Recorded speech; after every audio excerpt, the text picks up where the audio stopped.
ઘણા ઘરોમાં એવું છે જ,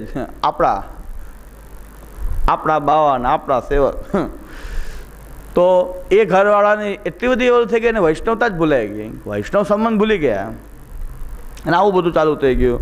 એટલે આપણી ફરજ છે નિંદા કરવાના હેતુથી નહીં, પણ કોઈ વાત ખરાબ થઈ રહી છે ને રોકવી જોઈએ, કોઈ પણ રીતે રોકવી જોઈએ. બોલીને આપણી પાસે બીજું સામર્થ્ય નથી તો બોલવું, એને કહેવું. ડાયરાનું પણ મેં ચાલુ જ રાખ્યું જ્યાં સુધી 1 વર્ષ જ્યારે પણ પ્રવચન થાય, મહાપ્રભુજીના ઉત્સવ, ગુસાઈજીના ઉત્સવ, બધા વૈષ્ણવ ભેગા થાય ડાયરાની વાત કરું કે એકેય પુષ્ટિમાર્ગીનું અભિમાન ન રહ્યું કે આપણા ઠાકોરજીને કોઈ જેમ તેમ બોલી જાય તોય આપણને કાંઈ વાંધો આવતો નથી. આપણે હસીએ બધાએ ભેગા મળીને હસીએ. આપણા જેવા આસુરી કોણ બીજા કે આપણે ભગવાનની મજાક થાય, આપણા ઠાકોરજીની કોઈ મજાક કરે ને આપણે બધા હા હા હી કરીએ, બીજા કોઈ વાતમાં કરીએ તો વાંધો નહીં, મારી ઉપર હસો, તમારી ઉપર હસીએ. તો આપણે તો શુદ્ર મનુષ્ય છીએ, પણ આપણે જેની સેવા કરીએ છીએ એને આપણે કૃષ્ણ માનતા નહીં હોય. એમ લાગે આટલા લોકોને કૃષ્ણ છે એ ખબર જ નહીં હોય કે આપણા ઠાકોરજી શ્રી કૃષ્ણ છે, એને એ ખબર જ નહીં હોય. ઠાકોરજીમાં ભેદ કેવા કે એક વૈષ્ણવ પત્રિકા લખી, એના ગુરુદેવના ઠાકોરજી શ્રી મદન મોહનલાલ, એના ઘરે ગોવર્ધનનાથજી બિરાજે, તો એને લેખ્યું કે શ્રી ગોવર્ધન ધરણ પ્રભુ વિજય તે. તો એના સૃષ્ટિમાં એમ કીધું કે આપણે આમ લખાય જ નહીં, ગોવર્ધન ધરણ પ્રભુ વિજય તે આપણે ન લખાય, આપણા ગુરુદેવના ઠાકોરજી શ્રી મદન મોહનલાલ. તો શ્રી મદન મોહન પ્રભુ વિજય તે જ લખાય. આપણા જેટલા ઠાકોરજી છે એ મદન મોહનજી જ છે. તો ઓલા કે મારી પર જે ઠાકોરજી બિરાજીનું નામ લખવા તો અપરાધ શું, ગોવર્ધન ધરણ લખવામાં શું મને વાંધો. તો એમાંય ભેદ છે કે એ મદન મોહનજી લખો તો જ આપણી સૃષ્ટિ કહેવાય, ગોવર્ધન ધરણ કરો તો આપણી સૃષ્ટિવાળો નથી, ક્યાંક બીજો કોક છે. તો આવી બધી વાત છે, એનું નિરાકરણ થાય. એટલે મને એમ થયું કે સારું તારતમ્ય નિર્ણય છે હરિરાયજી આપ્યો, એનો વિચાર કરી કે આવું કંઈ તારતમ્ય છે, સ્વરૂપમાં કોઈ તારતમ્ય છે. હરિરાયજી કહે છે કંઈ તારતમ્ય બતાવું છું, એ અધિકારીઓનું તારતમ્ય છે, સેવા કરનારાનું તારતમ્ય છે. પ્રભુ તો એને છે, ઠાકોરજી તો શ્રી કૃષ્ણ છે, પણ તમે જે ભાવનાથી એને ભજો, યદ્યદ ધિયાત ઉર્ગાય વિભાવયંતી તત્તદ વપુ પ્રણયસે સદનુગ્રહાય, ઝાકી રહી ભાવના જેસી પ્રભુ મૂર્તિન દેખી તેસી. જેવી આપણી ભાવના છે એવો ભગવાન છે, આપણી ભાવના જેવો છે એવો પ્રભુ છે. આપણો લૌકિક ભાવ છે તો ત્યાં કૃષ્ણ નથી. પુરુષોત્તમ તો આપણા ભક્તિભાવથી જ પ્રકટ થાય છે. સર્વતોધિક સુદૃઢ સ્નેહ, મહાત્મિક જ્ઞાનપૂર્વક સર્વતોધિક સુદૃઢ સ્નેહથી જ આપણો કૃષ્ણ પ્રકટ થાય છે, અન્યથા આપણે કૃષ્ણ સંબંધ રહેતો નથી. એટલે લોકાર્થી ચેત ભજેત કૃષ્ણમ કૃષ્ટો ભવતી સર્વથા, એમ શ્રી ગુસાઈજી એમાં આજ્ઞા કરે છે કે લૌકિક ભાવ તમારી અંદર આવશે. આ શું કામ બતાવ્યું ગુસાઈજીએ કે લૌકિક ભાવ ક્યારેય કરશો નહીં.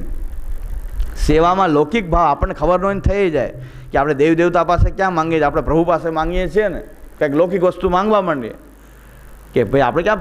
ઘણા લોકોને એવી ભીતિ હોય કે અન્યાશ્રય તો નથી આમાં કે પ્રભુ પાસે માંગવામાં. કેટલાક લોકોએ શું કર્યું છે, ગિરિરાજજીની માનતા, ગિરિરાજજીની બીજા કોઈ ઠાકોરજી ન થાય તો ગિરિરાજજીની માનતા કરવી. તો ગિરિરાજજીને શું માનવામાં આવે એ સવાલ છે. માનતા કર્યો એટલે તમારો નિરુપાધિક ભાવ તો ખંડિત થઈ જ ગયો, તમે શોધો તો કર્યો જ. તો શ્રી ગુસાઈજી કહી રહ્યા છે કે અન્યાશ્રય છે. ગિરિરાજજીની માનતા કરો તો 100% અન્યાશ્રય છે.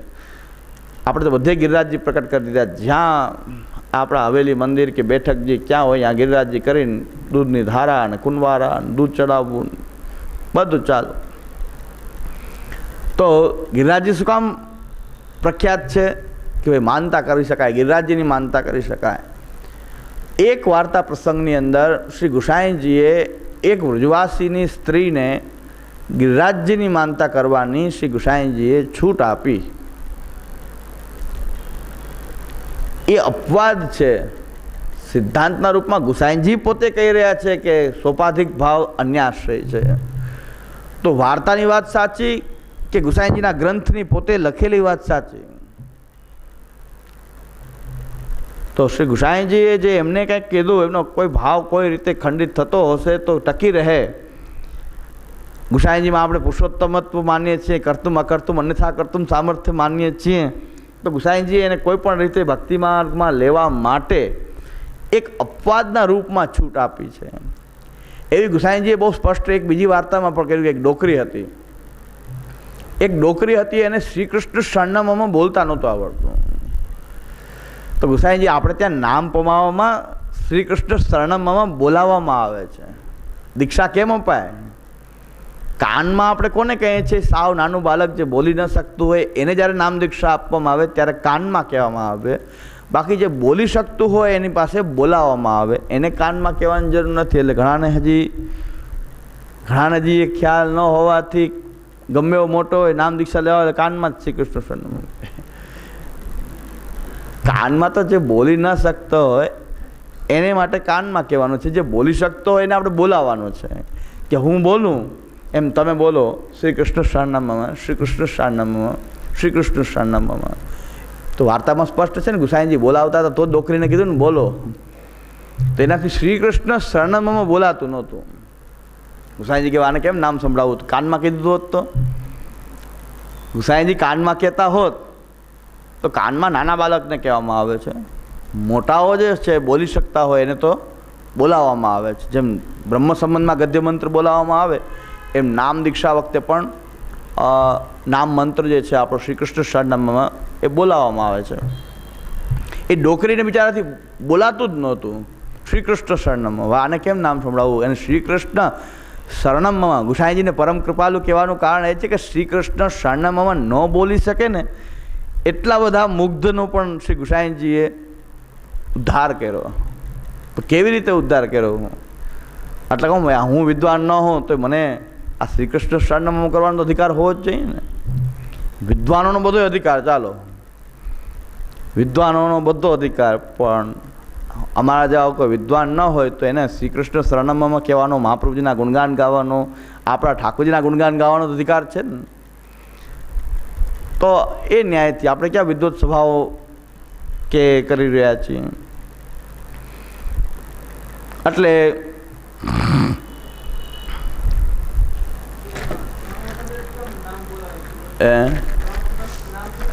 હા,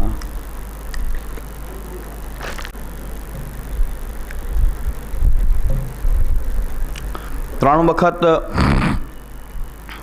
આપણે ત્યાં 3 વખત માટે 3ના જે છે આધ્યાત્મિક, આદિદૈવિક, આદિભૌતિક ત્રણેય પ્રકારથી શ્રી કૃષ્ણ સરનામામાં આધ્યાત્મિક, આદિદૈવિક, આદિભૌતિક એમ 3 સમજી શકીએ. મન, વાણી, કાયાથી કૃષ્ણ શરણની ભાવના એમ 3 સમજી શકીએ. 3ના ગમે એટલા હેતુ હોઈ શકે. અને બીજું લોકની અંદર પણ આપણે ત્યાં 3 વાર એટલે ફાઇનલ. ચઢાવવામાં નથી કહેતા 1 વાર, 501 રૂપિયા 1 વાર, 2 વાર અને 3 વાર તો ફાઇનલ એમ. શ્રી કૃષ્ણ સરનામામાં એ હવે હું કૃષ્ણનો શરણાગત છું. 1 વાર નહીં, 2 વાર નહીં, 3 વાર હું શ્રી કૃષ્ણનો છું, શ્રી કૃષ્ણનો શરણાગત છું. એટલા માટે આપણે ત્યાં શ્રી કૃષ્ણ સરનામામાં, એટલે આપણે એ લોકમાં પણ જે પદ્ધતિ છે એનો પણ સમન્વય માની શકીએ. આદિભૌતિક, આધ્યાત્મિક, આદિદૈવિક ત્રણેય રીતે એમ પણ માની શકીએ. મન, વાણી, કાયાથી શ્રી કૃષ્ણ સરનામું, સર્વ રીતે શ્રી કૃષ્ણ સરનામામાં 1, 2 ને 3 વાર એમ કે 3 વાર થઈ ગયો. હવે નહીં, ઓલો બીજો કે હવે હજી બોલવું છે મારે હજી, પણ હવે પૂરું થઈ ગયું 3 વાર. બીજો આવા દો ચડાવો, હવે ધોતી ઉપરાણ ચડાવો કરો, એમાં વારો આવી જશે. હજી તમે શાંતિ રાખો, આમાં તો પૂરું થઈ ગયું, 3 વાર થઈ ગયું. એટલે માલાનો ચણામણી, પછી આનો ઘણા હોય, તિલકના, કેશિષ્ણાના ઘણા પ્રકાર છે. કેશિષ્ણાના ચડાવો 1 વાર, 2 વાર, 3 વાર. એટલે બીજા અગણિત પ્રકાર હોઈ શકે, મને એટલા જ પ્રકાર ખબર છે, પણ ઘણા બધા પ્રકાર હોઈ શકે. શ્યામુદાદા પણ એક પ્રવચનમાં આજ્ઞા કરતા હતા કે એક કીર્તનમાં હું ગયો તો એક ભાઈએ મારા તિલકનો ચડાવો કરી નાખ્યો. કે મેં ક્યાં કપાળ વેચ્યું હતું, એ આપને ન ખબર પડે. એ કે પૂછ્યા ત્યાં તો માઇકમાં બોલવા મેં આપસીને તિલક કરવાનો ચડાવો, તો એને કરીને નાખ્યું. ખબર નહીં કે શું કરે છે, આપણો કપાળ વેચે છે કે શું કરે છે. એ તિલક તો મારે અહીં કરવાનું છે, એમાં કેનો ચડાવો? અને એ કે આપણે વેચ્યું નથી. 1 વાર, 2 વાર, 3 વાર આપસીને તિલક કરવાનો ચડાવો, ધોતી ઉપરણા કરવાનો ચડાવો, કેશી સ્નાનનો ચડાવો, પહેલાં 3 સ્પર્શ કરવાનો ચડાવો, સખડીઓ રોગાવાનો ચડાવો. પણ એમાં 1, 2 ને 3 કરે છે.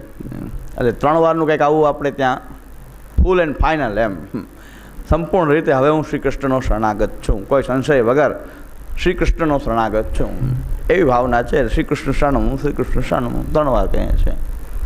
એટલે પણ બોલાવવામાં આવે છે. ગુસાઈજી એની એવી ડોકરી એવી હતી કે એને બોલતા જ ન આવડે. શ્રી કૃષ્ણ શરણમ બોલતા ના આવડે. ઘણા લોકો અભ્રંશ બોલે છે તો શ્રી કૃષ્ણ ચરણમ, એનો અર્થ શું થયો? કૃષ્ણ મારો પગ છે, કૃષ્ણ મારો પગ છે, કૃષ્ણ મારો પગ છે. આખો જપ કરે શ્રી કૃષ્ણ ચરણમ. તો ઠાકોરજી કહી દે કે ભાઈ હવે આવી ગયો તારે પગ પકડીને બોલ શું છે. શ્રી કૃષ્ણ નામ તો છે ને, ઊંધું જઈ પયું મરા મરા તો રામ રામ. નામનો પ્રભાવ એવો છે કે જ્ઞાન વિના અજ્ઞાન વિના એ ભાવ કુભાવ અનખ આલસ હિ નામ જપત મંગલ 10 દિશ.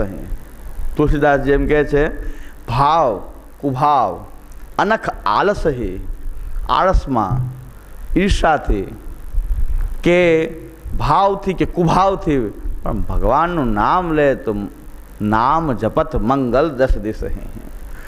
તુલસીદાસજી એમ કહે છે કે કોઈ પણ રીતે ભગવાન નામ લે, ભગવાનનું નામ જપતો રહે, નામને વેચે નહીં. કમસે કમ નામને જપે કોઈ પણ રીતે, પણ નામને વેચવાનું નથી કીધું. નામ જપત મંગલ 10 દિશ. 10 દિશમાં એનું મંગલ છે. ભગવાનનું નામ લે છે. ભગવાનનું નામ કોઈ જાણીને લે, કોઈને અજાણતા પણ લેતા રહે. શ્રી કૃષ્ણ શરણમમાં કમસે કમ વેચ એટલી મર્યાદા તો મહાપ્રભુજી કે રાખવી જ પડે. નામ જપવામાં બીજો આચાર વિચાર ન હોય કે તમે ખાલી બીજું કાંઈ ન કરો, શ્રી કૃષ્ણ શરણમ કરો, પણ એટલો આવશ્યક છે કે અન્યાશ્રય ન થવો જોઈએ અને ભગવાનના નામને વેચવું ન જોઈએ. જે નામ તમે જપો છો એને વેચી નાખવું. શ્રી કૃષ્ણ શરણમમાં કહીને એના ભાવતાલ રાખીને જો પૈસા લઈ લેતા હોય, દીક્ષાના પૈસા લેવા એ ભગવાન નામનો વિક્રય છે. દીક્ષાના પૈસા લેવા, ભેટ, નામ પમાવાની ભેટ, બ્રહ્મ સંબંધની ભેટ, એ વિક્રય છે. ભગવાન નામનો વિક્રય છે. અને એ વિક્રય જે છે એ કરે તો પછી નામ જપવાનું કોઈ ફલ મળશે નહીં. પણ નામ જપત મંગલ 10 દિશે. તુલસીદાસજી કહે છે નામ જપવાળાનું 10 દિશાઓમાં મંગલ છે. તો એ ડોકરીને તો નામ જ આવડતું નહોતું. શ્રી કૃષ્ણ શરણમમાં આપણે ત્યાં બોલાય છે, નહોતું આવડતું. તો એને ગુસાઈજીએ કીધું કે મારું નામ તને આવડે છે? તો કે વિઠ્ઠલ. હા, તો વિઠ્ઠલ નામ પણ ઠાકોરજીનું છે. શ્રી વિઠ્ઠલ નામ પણ ઠાકોરજીનું છે. એટલે કૃષ્ણ નામ છે, એ જ વિઠ્ઠલ નામ છે. ગુસાઈજી પોતાનું નામ જપવાની આજ્ઞા નથી કરી, પણ એને શું આવડે છે એ પૂછ્યું. આવા આજ્ઞાની તો કોઈ આપણે લગભગ નહીં હોય. આટલા બધા આજ્ઞાની, કેટલા બધા કે જેને એક શ્રી કૃષ્ણ શરણમમાં બોલતા ન આવડે એવા તો લગભગ કોઈ નહીં હોય. તો એવા અધિકારીને પણ શ્રી ગુસાઈજીએ પુષ્ટિજીવ હોવાથી શ્રી ગુસાઈજીએ છેલ્લે એમ કીધું કે મારું નામ આવડે છે? તો કે હા, શ્રી વિઠ્ઠલ. તો ગુસાઈજી કે એ બોલ્યા કરો, શ્રી વિઠ્ઠલ વિઠ્ઠલ વિઠ્ઠલ, એમ દીક્ષા આપી દીધી. બધા વૈષ્ણવ ઊભા હતા. ગુસાઈજીએ તો આને કે બીજું નામ આપ્યું. ત્યાં ગુસાઈજીને ધ્યાન ગયું કે બીજા ઊભા છે, હમણાં વિઠ્ઠલ પંથ સ્થાપશે નવો. શ્રી કૃષ્ણ શરણ મૂકીને વિઠ્ઠલ વિઠ્ઠલ જપવાનો પંથ આવી જશે. તો ગુસાઈએ કીધું તમારે બધાએ શ્રી કૃષ્ણ શરણમ કરવાનું છે. આ ડોકરી પૂરતું જ છે. તમારે આમાંથી કાંઈ કરવાનું. ગુસાઈજી તરત જ ખ્યાલ આવ્યો કે જેમ મને બોલીને તરત જ ખ્યાલ આવ્યો શું અર્થ કરશે. તરત જ વાળી લઉં પાછું કે આનો અર્થ આવો ન કરતા, કે તરત જ આનો અસર બોલ્યા હોય કાંઈક એનો અર્થ કાંઈક કરે. તો શ્રી ગુસાઈજીને પણ એમ થયું કે આ વિઠ્ઠલ નામ આ બધા સાંભળી તો ગયા, એને એમ થાય કે આપણે આ કરો, વિઠ્ઠલ વિઠ્ઠલ વિઠ્ઠલ ચાલુ કરો. તો શ્રી ગુસાઈજીએ એમ આજ્ઞા કરી કે તમારે બધાએ શ્રી કૃષ્ણ શરણમમાં કરવાનું છે. આ ડોકરી પૂરતું એને આવડતું નથી, એટલે એના પૂરતો આ રસ્તો છે. એમ આ જે ગિરિરાજજીની માનતા કરવાનું કીધું તે એક વ્રજવાસીની સ્ત્રી એને ગુસાઈજીએ ગિરિરાજજીની માનતા કરવાની આજ્ઞા કરી. દરેક માટે આ ઉપદેશ નથી કર્યો કે તમારે બધાએ માનતા કરે. બધાએ ચાલુ થઈ ગયા, બધા ચાલુ થઈ ગયા. એટલે ગિરિરાજજીની માનતાનો ખૂબ આપણે એ પણ અન્યાશ્રય. ગિરિરાજજીની માનતા પણ અન્યાશ્રય છે. તમારો ભાવ તો તમારા ભગવત શરણાગતિ કે ભગવત વિશ્વાસ તો છૂટી ગયો ને. તમારા પ્રભુ અમારું હિત કરવાવાળા છે એ વિશ્વાસ ન રહ્યો. પ્રભુ અમારું જે કરી રહ્યા છે, હિત કરી રહ્યા છે, એ વિશ્વાસ તૂટ્યો એટલે તમે માનતા કરીને. મારો પ્રભુ મારો રક્ષક છે, સર્વ રીતે મારો એ હિતેશી છે, એ ભાવના આપણી તૂટી ગઈ એટલે આપણે અન્યાશ્રય થાય છે. તો અન્યાશ્રયમાં આપણી ગતિ થઈ જાય છે. તો ગુસાઈજી એને અન્યાશ્રય કહે છે. એટલે નિરુપાધિક ભાવનું રક્ષણ ગોપી ભાવ પણ આ જ છે કે ન ખલુ ગોપિકા નંદનો ભવાન અખિલ દેહી નામ અંતરાત્મક વિખન સાર્થિતો વિશ્વગુપ્ત એ સખુદેવાન સાતુતામ કુલે. આપ તો બ્રહ્માજી જેવા દેવતાઓએ ખૂબ પ્રાર્થના કરી ત્યારે ભૂતલ ઉપર અવતરિત થયા છો. આપ ખાલી ગોપિકાના પુત્ર નથી, ગોપિકા નંદન નથી, પણ આપ તો બધા અંતરાત્મા, સર્વની અંતરાત્મામાં બિરાજનારા છો. સકલ દેહી નામ અંતરાત્મદ્રક. તો આવા ભાવથી આપણે પ્રભુને ભજવું એ ગોપી ભાવથી આપણું ભજન છે, નિર્ગુણ ભાવથી ભજન છે, આત્મરતિ મૂલક ભજન છે. અને એ ભાવનો દાન અને એ ભાવ શ્રી ઠાકુરજીએ બ્રજભક્તોને રાસલીલામાં પ્રવિષ્ટ કરાવ્યા. આ પૂર્ણ ભાવ જે રાસલીલાની અંદર પ્રભુએ સર્વાત્મ ભાવવાળા સાથે રાસ કર્યો છે. તો આપણી સેવા એ સર્વાત્મ ભાવથી કરવામાં આવતી ભજનની સેવા છે. આપણે ત્યાં એક ભાવ નથી, પ્રભુ બાલક જ છે એવો ભાવ નથી. બાલક પણ છે, કિશોર પણ છે, મિત્ર પણ છે, સ્વામી પણ છે. સર્વ ભાવે એના ભજનીયો વ્રજાદીપા. આપણા ઠાકોરજી ખાલી બાલક જ છે એવું નથી, એ બાલક પણ છે, કિશોર પણ છે, સખા પણ છે, એ આપણા સ્વામી પણ છે. એ સર્વ ભાવે એના ભજનને ઉજા. તમેવ માતા ચ પિતા ત્વમેવ, ત્વમેવ બંધુ સખા ત્વમેવ, ત્વમેવ વિદ્યા દ્રવિણમ ત્વમેવ, ત્વમેવ સર્વમ મમ દેવ દેવ. આપ મારા સર્વસ્વ છો, બસ આપ મારા સર્વસ્વ છો એવો ભાવ જે છે એ આપણો સર્વાત્મ ભાવ છે. અને એ સર્વાત્મ ભાવવાળા જે ગોપીજનો છે એની સાથે પ્રભુએ રાસ કર્યો છે. તો રાસમાં બીજું સર્વાત્મ ભાવની કથા છે, આમાં બીજું કાંઈ ખોલવાનું નથી. કોઈ અલગ આમાં કોઈ એવા કોઈ વિશેષ જે આપણે જેટલી આપણી બધી કલ્પનાઓ થઈ છે એવું કાંઈ એની અંદર નથી. વિશેષ વિવરણ આ કેસેટમાંથી રાસલીલા શું છે એ શ્રવણ કરવું. અને આપણો માર્ગ રાસલીલા એક તાત્પર્ય છે, પ્રભુને સર્વાત્મ ભાવથી ભજવાના છે. ગોપીજનોએ જે રીતે ભગવાનને સર્વાત્મ ભાવથી ભજ્યા કે આ દેહ આપના માટે અમે ધારણ કર્યો છે, આ દેહ અમે આપના માટે ધારણ કર્યો છે, આ પ્રાણ ધારણ કરવાનો અમારો બીજો કોઈ હેતુ નથી. ગોપીજનો એમ કહે છે કે આ પ્રાણ અમે આપની માટે ધારણ કર્યા છે, એક જ હેતુ છે. વૈધુતાશ્રવસ્ત્વામ વિચિન્વતે, અમે આપના માટે પ્રાણ ધારણ કર્યા છે. બસ આ સર્વાત્મ ભાવથી આપણા પ્રભુ આપણા ઘરમાં બિરાજે છે, એની સેવા કરીએ. અને એની અંદર શું બાધક છે? આ લૌકિક ભાવ, આ સૌપાધિક ભાવ, કંઈક શરત, કંઈક કામનાનો ભાવ એની અંદર બાધક છે. એ બાધકથી બચવા માટે હરિરાયજી પણ એમ બતાવ્યું છે કે જો આવું કરશો તો ભૌતિક સેવા રહેશે, પ્રભુથી તમે દૂર ને દૂર રહેશો. ઠાકોરજીને તમે એમ લાગે હું ઠાકોરજીને ભોગ ધરું છું, ઠાકોરજીને સ્પર્શ કરું છું, પણ ઠાકોરજીનો સ્પર્શ થતો જ નથી, પ્રભુનો સ્પર્શ નથી થતો. જ્યાં સુધી આપણો ભાવ પુષ્ટિ ભાવ નથી, નિર્ગુણ ભાવ નથી, સોપાધિક ભાવ જ્યાં સુધી આપણી અંદર રહેલા છે ત્યાં સુધી કૃષ્ણ ત્યાં પુરુષોત્તમ રૂપે આપણને અનુભવ કરાવતો નથી. એટલે કોઈ કહેતા હોય કે માર્ગ બહુ ખાંડાની ધાર જેવો છે, પણ આ ભાવ જે છે એવો છે કે આપણા ભાવ જો છે એનું રક્ષણ આપણે એકદમ સચેત રહેવું જોઈએ કે ભાવરૂપ નિધિનું હરિરાયજી કે જે રક્ષણ કરો, આ ભાવરૂપ નિધિ છે કે એનાથી આપણો ઠાકોરજી પુરુષોત્તમ રૂપે આપણને અનુભવ કરાવે છે. આ ભાવ દૂષિત થયો તો પ્રભુ આપણા પણ ત્યાં ક્લેશ રહી જશે, કૃષ્ણ પધારી જશે. વાર્તામાં કહું છું 84 વર્ષમાં દેવા કપૂર ક્ષત્રિયના ત્યાં ઠાકોરજી પધારી ગયા. દેવા કપૂર લીલામાં ગયા પછી એમના પરિવાર સેવા કરતા હતા, ત્યાંથી ઠાકોરજી તિરોહિત થઈ ગયા. થોડો ટાઈમ સેવા કરાવી પછી ત્યાંથી તિરોહિત થઈ ગયા, પધારી ગયા ઠાકોરજી. ઉજ્જૈનની બ્રાહ્મણી એણે ખાલી હાકેમના માણસોને એમ કહ્યું તમે મને જીવાડી, ઠાકોરજી પધારી ગયા કે બીજો જીવાડતો હોય તો પછી મારું શું કામ છે? બીજો ભગવદી બાપો કોઈ નિકુંજ લીલામાં લઈ જતો હોય તો મારું અહીં રહેવાનું કામ શું છે? તો મારું કામ શું છે?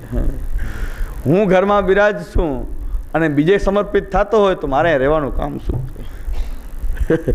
એટલે પ્રભુ આ નિરુપાધિક ભાવ ખંડિત થયો તો પ્રભુ પધારી ગયા. તમે મને જીવાડી એમ કીધું એટલે મને ચિઠ્ઠી આવી હતી ને કે બાપા નિકુંજ લીલામાં ભગવદી લઈ જાય, તો ભગવાન કહે છે મારું શું કામ છે? બધી ભગવદી પતાવી લેતા હોય તો મારું શું કામ છે? એટલે આ વાત છે કે ભાઈ ઠાકોરજી એમ કહે છે બીજો કોઈક જીવાડે, બીજો કોઈક નિકુંજમાં લઈ જાય તો ભગવાન કહે છે મારે એની ઘરે બિરાજવાનું કામ શું? મારે નાના સંબંધ શું કે જીવાડે બીજો એને નિકુંજ લીલામાં કોક અનુભવ કરાવે, ભગવાનનો અનુભવ કોણ કરાવે? સર્વાંગ અંગ દ્વારા, પુરાણ સુખદેય ગોષ્ઠમાં. તો એને સર્વાંગ અંગનો અનુભવ કોઈક બીજો કરાવતો હોય તો પછી ભગવત કામના જ ક્યાં રહી? ભગવાન કહે છે અહીં મારે રહેવાનું કોઈ કામ નથી. તો વાર્તામાં 2-3 જગ્યાએ આ રીતે ભાવ દૂષિત થયો, ઠાકોરજી પધારી ગયા.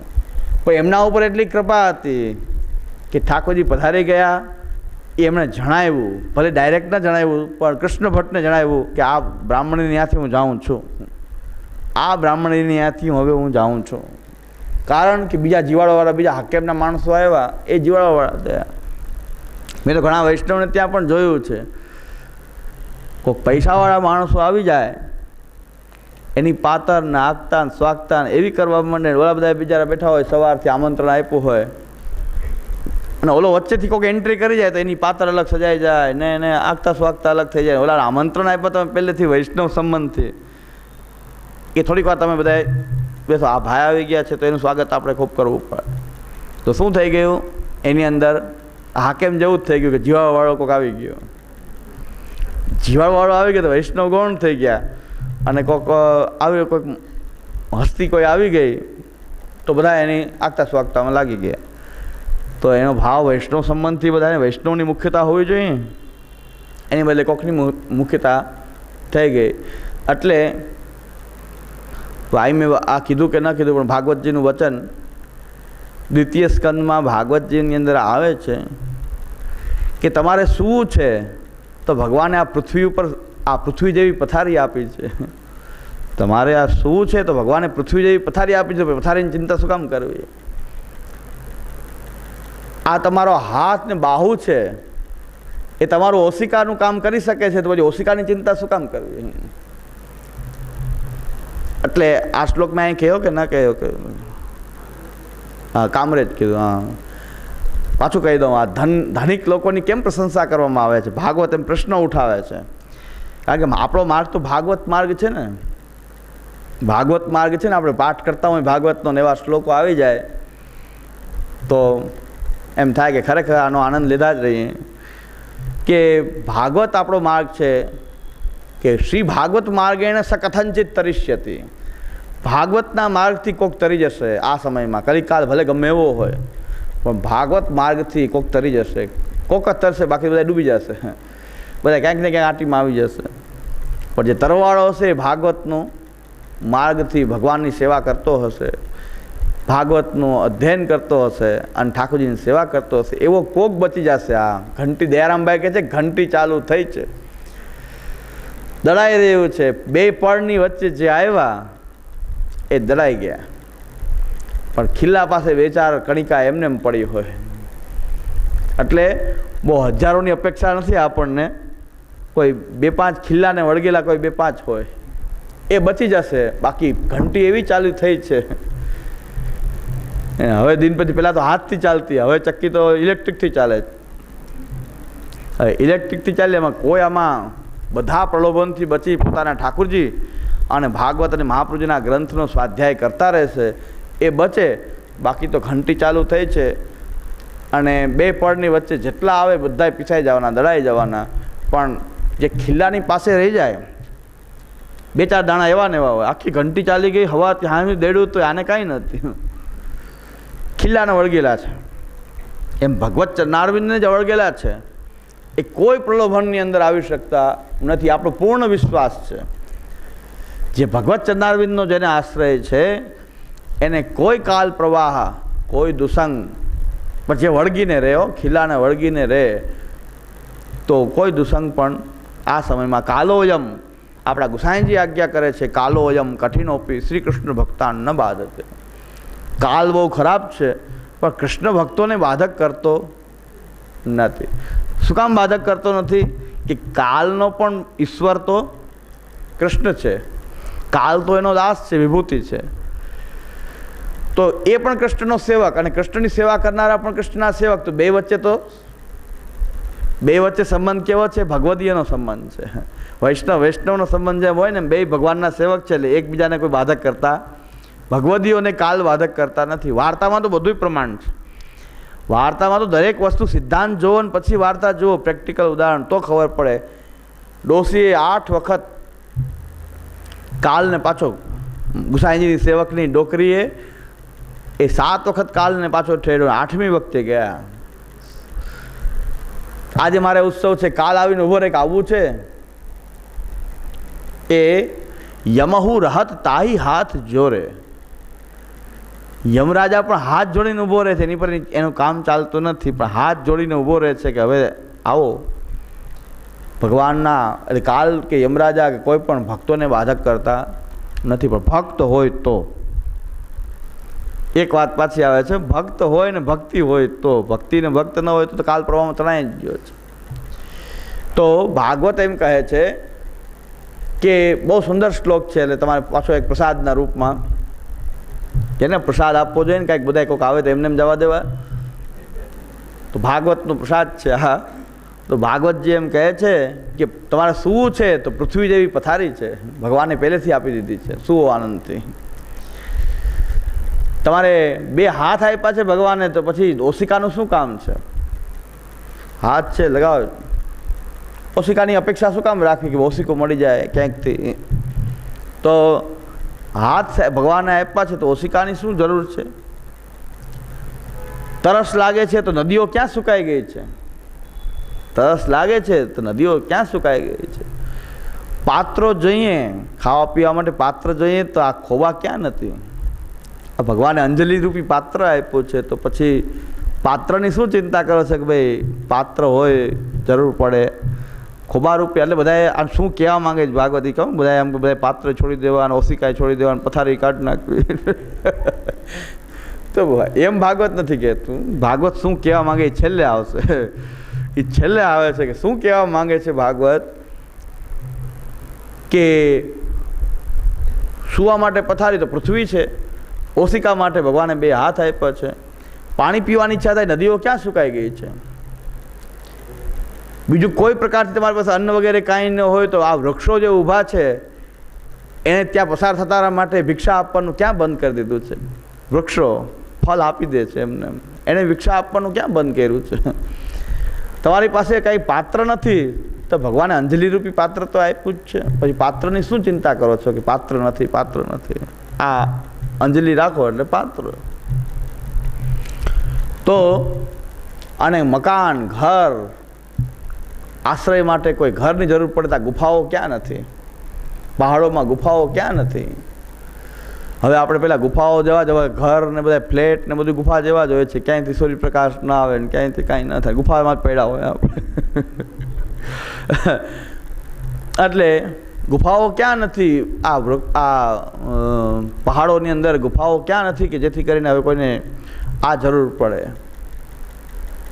અને હવે ભાગવત કહેવા જાઓ, હવે એમ કહે છે ભાગવત કે કદાચ તમારી પાસે આ કાંઈ આ પણ ન મળે, પૃથ્વીની પથારી ન મળે કે ગુફા ન મળે કે નદીમાં પાણી ન મળે કે અંજલિ રૂપી પાત્ર પણ તમારી પાસેથી કાંઈક, તો કાંઈ કદાચ ન આમાંથી આ તો હાવ મિનિમમ વસ્તુ છે કે આ તો મળી જ જાય, છતાં એમ કહે છે એ પણ કાંઈ ન મળે તો શરણાગત વત્સલ ભગવાને શરણાગતોનું રક્ષણ કરવાનું ક્યાં છોડી દીધું છે? કે એ તો બધું સિદ્ધ કરવા સમર્થ છે, તો એને ક્યાં છોડી દીધું છે કે શરણાગત વત્સલનો ધર્મ એને નથી છોડી દીધો? એ તો નિત્ય ધર્મ છે એનો. કદાચ વૃક્ષ ભિક્ષા આપવાનું બંધ કરી દે, પણ ભગવાન તેને શરણાગતનું રક્ષણ કરવાનું છોડવાનું નથી.